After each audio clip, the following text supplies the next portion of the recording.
Hello students, आज हम cubical network के लिए इक्विवेलेंट रेजिस्टेंस निकालना सीखेंगे। देखिए तीन केसेस उसमें बन सकते हैं। किसी भी साइड के क्रॉस इक्विवेलेंट रेजिस्टेंस निकालना, फेस डायगोनल के क्रॉस इक्विवेलेंट रेजिस्टेंस निकालना और बॉडी डायगोनल के क्रॉस, एबी साइड के क्रॉस, एसी फेस डायगोनल के क्रॉस और एडी बॉडी डायगोनल के क्रॉस इक्विवेलेंट रेजिस्टेंस निकालना। तो जब आप साइड के क्रॉस जैसे एबी के क्रॉस इक्विवेलेंट रेजिस्टेंस निकालना चाहते हैं तो ध्यान दीजिएगा, इसमें इक्विपोटेंशियल पॉइंट्स का कांसेप्ट यूज किया जा सकता है। जैसे पी पॉइंट और एन पॉइंट ये सेम पोटेंशियल में होंगे, ये ब्रांच डिफरेंट होगी एकदम, लेकिन ये दोनों ब्रांचेस जो है एपी और एएम ये सिमेट्रिकल ब्रांचेस हैं, तो पी और एम का पोटेंशियल सेम होगा। इसी तरीके से आप देख सकते हैं कि टी और सी सेम पोटेंशियल में होगी, तो आप P और M को मिला दीजिए, T और C को मिला दीजिए, तो आपका इक्विवेलेंट सर्किट कैसे बनेगी देखिएगा। R ऊपर आ गया, ये और ये पैरेलल में आ जाएंगे, फिर ये और ये भी पैरेलल में आएंगे, यानी कि सर्किट कुछ ऐसे जाएगी।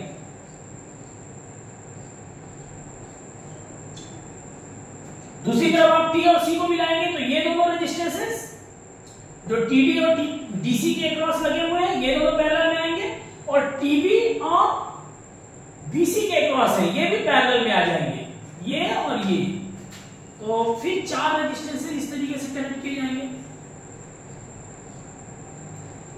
आप देख सकते हैं। और लास्ट में जो AB के क्रॉस है ये एक रेजिस्टेंस यहां रहेगा, AB के क्रॉस ईच रेजिस्टेंस ही का। देखिए बीच में जब आपने पीएम को और टीसी को कनेक्ट किया है तो ये जो दोनों रेजिस्टेंसेस हैं ये भी आपस में पैरेलल में आ जाएंगे, यानी कि पीएम पॉइंट यहां पे कौन सा पॉइंट होगा, ये क्यू पॉइंट है, ये डी पॉइंट है, ये पीएम पॉइंट है, ये पीएम पॉइंट है ये, और यहां टीसी पॉइंट है, ये T, C ये टीसी पॉइंट है।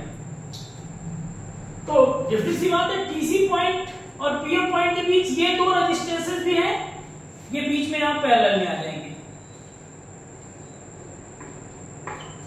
तो इस तरीके से इक्विवेलेंट रेजिस्टेंस के लिए नेटवर्क बनेगा। अब आप देख सकते हैं सब R है, तो R और R पैरेलल में R/2 R हो गया सीरीज में क्योंकि ये, और एक R यहां पे है 2R हो गया। अब देखिए 2R ऊपर वाला हो गया, R और R/2 यानी 2R और R/2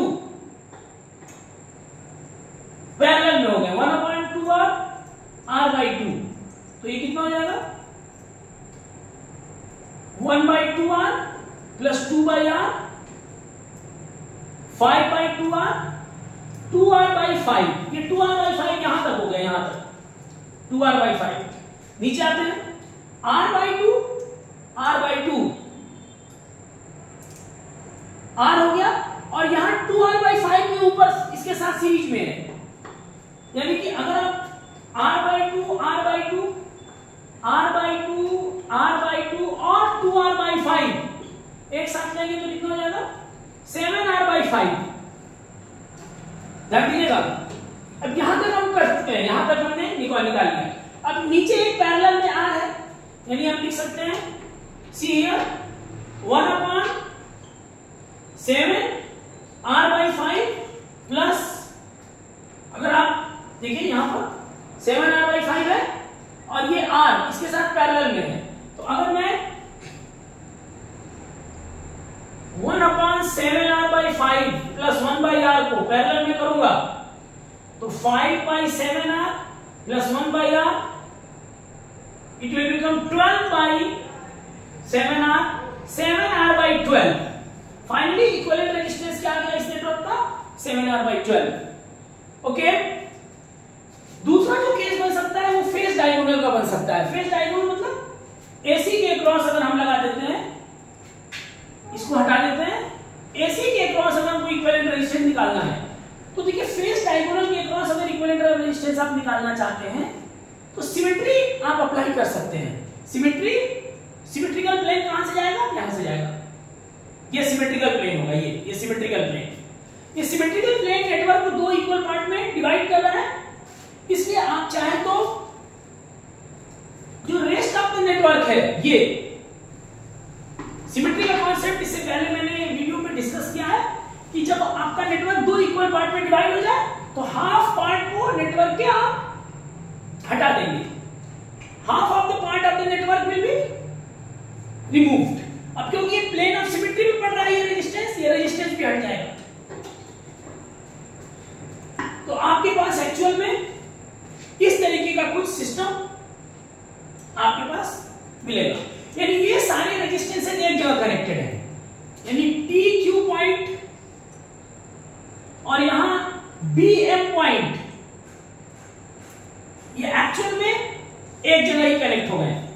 इसका नाम बी डैश रख लेते हैं, ठीक है। यानी हमारा नेटवर्क सिंप्लीफाई होकर कुछ ऐसा हो गया। अब ये आर और आर क्या है, पैरेलल में है, R/2 और आर क्या है, सीरीज में है, 3R/2, और फिर ये दोनों पैरेलल में R/2, यानी 3R/2 और R/2 फिर पैरेलल में हो गए, यानी 1/3R/2 plus 1/R/2, 2/3R plus 2/R, 8/3R, 8/3R, यानी कि 3R/8 आधे नेटवर्क का मिल रहा है। सिमेट्री कहती है एक आधा पार्ट और है तो इसका डबल कर दीजिए, 3R/4, तो फेस डायगोनल का जो इक्विवेलेंट रेजिस्टेंस आ गया वो 3R/4 आ गया। Getting my point? ओके। अभी जो लास्ट में बॉडी डायगोनल का इक्विवेलेंट रेजिस्टेंस निकालना है, एडी के क्रॉस, बॉडी डायगोनल के क्रॉस निकालना है, तो देखिएगा बॉडी डायगोनल के क्रॉस कैसे निकलेगा। ये बॉडी डायगोनल है, देखिए बॉडी डायगोनल के क्रॉस एक्चुअल में आप देखेंगे कि सारे पॉइंट इक्विपोटेंशियल के मिलेंगे, पी एंड बी तीनों इक्विपोटेंशियल होंगे, क्योंकि मान लीजिए अगर 6i करंट जाती है, 2i इक्वल डिस्ट्रीब्यूट होगी करंट, क्योंकि सारे ब्रांचेस क्या है ना, सिमेट्रिकल है, ये सारे सिमेट्रिकल ब्रांचेस हैं, एक जैसे ओरिएंटेशन के ब्रांचेस हैं, तो 2i 2i 2i डिस्ट्रीब्यूट हो गई करंट, तो यहां P, M और B का पोटेंशियल सेम होगा, ये तीनों सेम पोटेंशियल के होंगे। इसी तरीके से दूसरी तरफ भी 6i करंट निकलेगी, तो इससे पीछे यहां, इसके पीछे यहां और इसके पीछे यहां, ये तीनों पॉइंट सेम पोटेंशियल पे आ जाएंगे। तो अगर P एंड B को एक साथ मिला देते हैं तो आपका नेटवर्क कुछ इस तरीके से बन रहा है, ध्यान दीजिएगा। तीन रेजिस्टेंस पैरेलल में आ गए, क्योंकि मैंने यहां पे P M B को एक साथ मिला दिया।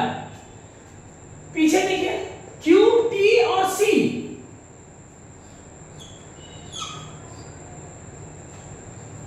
एक साथ मिलाने पे फिर तीन रेजिस्टेंसेस Q T और C, इसको एक साथ मिलाने पे फिर उधर तीन रेजिस्टेंस पैरेलल में आ गए, इधर तीन रेजिस्टेंसेस पैरेलल में आ गए। रेस्ट के जो बीच में रेजिस्टेंसेस हैं, आप देखेंगे 6 रेजिस्टेंसेस बीच में पड़ रहे हैं। 6 में से एक रेजिस्टेंस का क्रॉस पोटेंशियल डिफरेंस कितना है, Vp minus Vq, Vp point Vp, Q point Vq, Vp minus Vq। उसी तरीके से ये वाला रेजिस्टेंस देखिए Vm माइनस Vq है, लेकिन Vm is equal to Vp, तो ये भी Vp माइनस Vq हो गया, यानी दो रेजिस्टेंस के क्रॉस फिर पोटेंशियल डिफरेंस सेम हो गया जो बीच में मिल रहे हैं। तो Vp minus Vq, Vp minus Vq को यहां लगा दीजिए, देखिए Vp माइनस Vq को, फिर Vp, फिर Vm माइनस Vq, लेकिन Vm भी Vp है, तो एक Vm माइनस Vq को भी यहां लगा दीजिए, ठीक है। तीसरा रेजिस्टेंस आप देखेंगे जितने भी रेजिस्टेंसेस बीच में मिल रहे हैं वो सारे रेजिस्टेंसेस यहां बीच में पैरेलल में होंगे। ऑल द 6 रेजिस्टेंसेस जो बचे हैं वो बीच में पैरेलल में होंगे, यानी R/3 plus R/6 plus R/3, ये पैरेलल में तो 1/R 1/R 1/R 3/R R/3 और 6 है तो R/6, ये R/AD होगा, यानी बॉडी डायगोनल के क्रॉस। फाइनली इसको जब सॉल्व करेंगे तो 5R/6 will be the equivalent resistance across body diagonal. तो ये तीन तरीके के पॉइंट्स यहाँ क्यूबिकल रजिस्टिव नेटवर्क जो होता है उसमें हो सकते हैं और इस तरीके से उनके इक्विवेलेंट रेजिस्टेंस निकाल सकते हैं।